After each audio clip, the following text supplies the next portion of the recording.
Desmatamento zero em São Paulo. Este é o título do meu artigo desta quarta-feira, dia 29 de julho. Como sempre faço, a leitura agora para vocês. O estado de São Paulo virou a página do desmatamento. Sim, as suas áreas de vegetação nativa cresceram nas últimas 2 décadas. A agropecuária paulista anda economizando florestas de uma forma pioneira no Brasil. Quem comprova esse fenômeno da recuperação ecológica do território paulista é o Inventário Florestal, divulgado na semana passada pela Secretaria de Meio Ambiente e Energia do Estado. Considerando os últimos levantamentos do Inventário Florestal, que é realizado a partir das imagens de satélites, a cobertura vegetal nativa do estado de São Paulo passou de 13,9% na virada do século, em 2000, para 22,9% na data de hoje. Então, a cobertura vegetal nativa era 13,9% do território e agora 22,9%. Essa tendência histórica do desmatamento se inverte já a partir de 1990 e foi reforçada neste século XXI.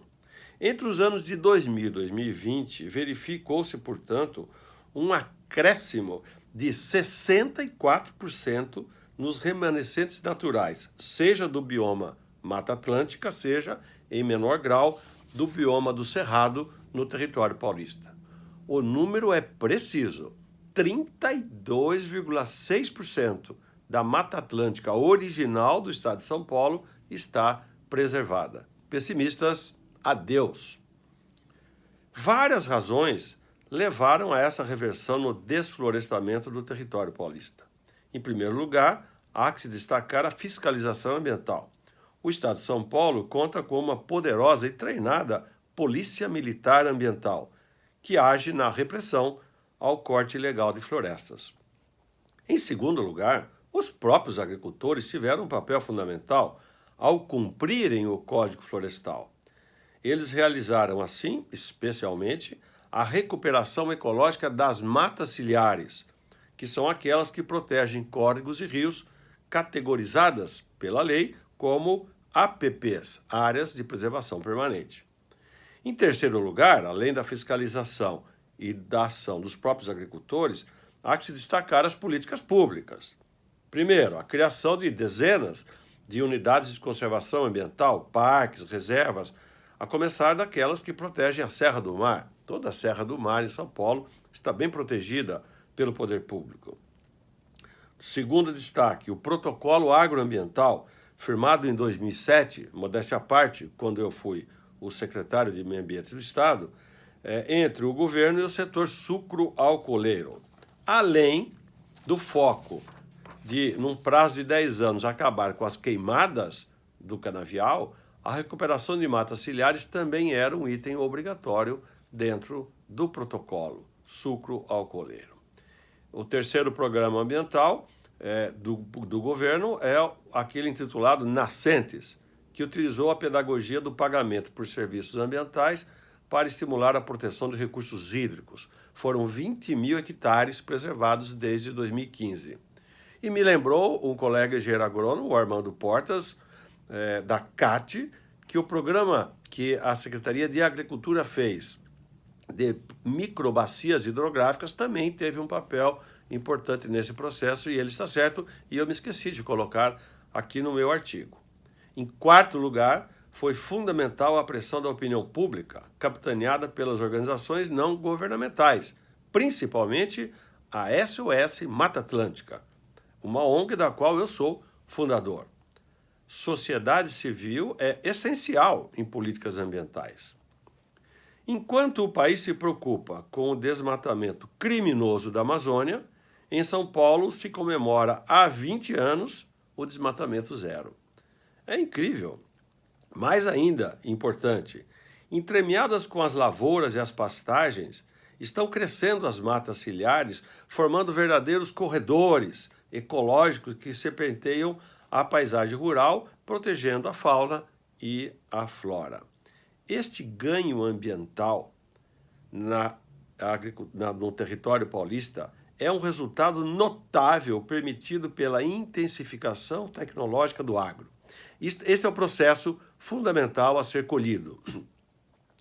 Ao elevar a produtividade e produzir mais no mesmo pedaço de terra, pelo efeito da tecnologia, a moderna agropecuária libera áreas para a conservação da biodiversidade. Este efeito, chamado poupa-terra, é a grande prova de que a produção agropecuária e a conservação ambiental tornaram-se inseparáveis. A agronomia se casou com a ecologia. Esse artigo ele procura resgatar, de um ponto de vista histórico, como é que é o processo de ocupação, de geração de valor e de instalação das sociedades. Eu agora mesmo cedo, aqui vendo no meu Twitter, um rapaz lá me escreveu, mas devastou então quase 70% da Mata Atlântica. Falei, devastou. Em 500 anos, perto de 76%, né, 70% da Mata Atlântica foi suprimida. E no lugar da Mata Atlântica está você, a sua família, o seu carro, a sua comida, a casa que você mora. A civilização, não tem como entender o processo civilizatório sem perceber o avanço, né, da sociedade, portanto, das pessoas, né, o avanço produtivo sobre as áreas naturais. Esse é um dos capítulos do nosso livro, o Agricultura, Fatos e Mitos. Os puristas, vamos dizer, os ecologistas puristas falam, mas houve desmatamento da Mata Atlântica. Não, houve processo civilizatório. Como é que você lê, como é que você olha isso? Eu discuto isso com meus alunos nas minhas aulas, né?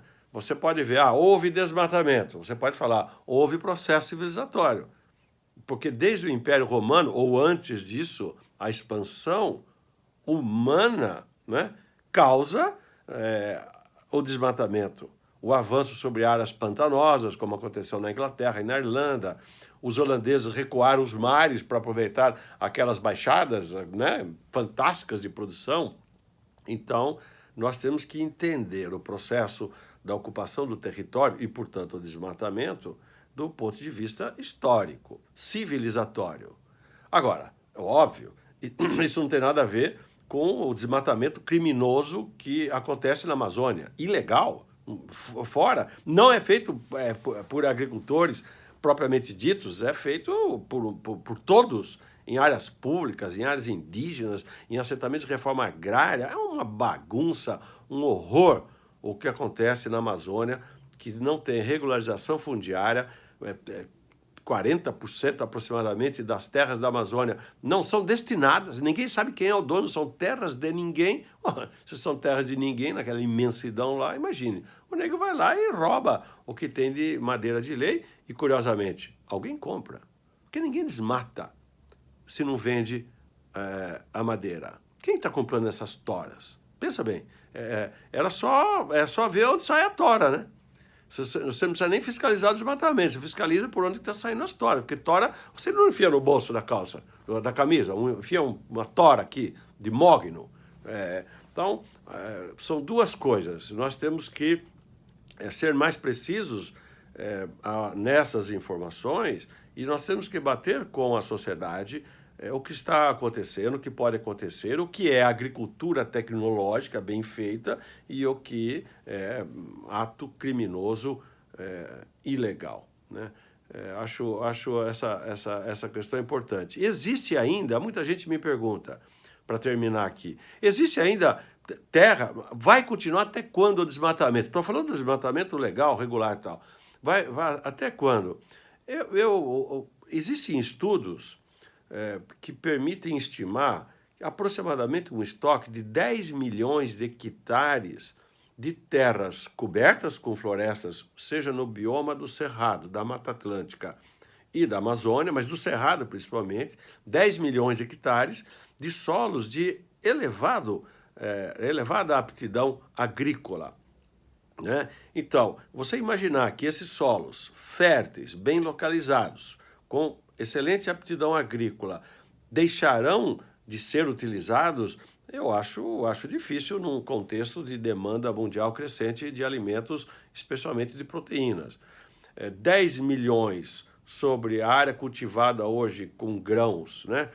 Descontando o que é plantado na mesma área, vamos dizer, perto de 50 milhões, 10, é como se nós tivéssemos 20% de áreas, além daquelas que são produzidas hoje nas lavouras de grãos, que o Brasil ainda vai crescer. Por quanto tempo? Eu suponho que por mais 10 anos. Então, a expansão da fronteira agrícola do Brasil, em minha modesta avaliação, ainda continuará por aproximadamente uma década, e o estoque que deverá ser utilizado é aproximadamente esse de 10 milhões de hectares. Depois nós teremos feito como São Paulo fez.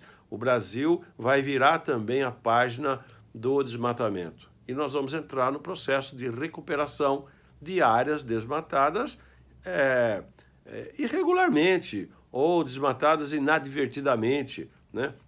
Você pega por todo o Cerrado hoje, por todo o Goiás, é incrível. Você está vendo a recuperação dessas áreas que são frágeis, que preservam nascentes, que preservam córregos. Isso está acontecendo. O cumprimento do Código Florestal é a maior ação ambiental que os agricultores estão fazendo no Brasil, estão dando isso de graça para a sociedade brasileira. Bom dia, um abração para todo mundo.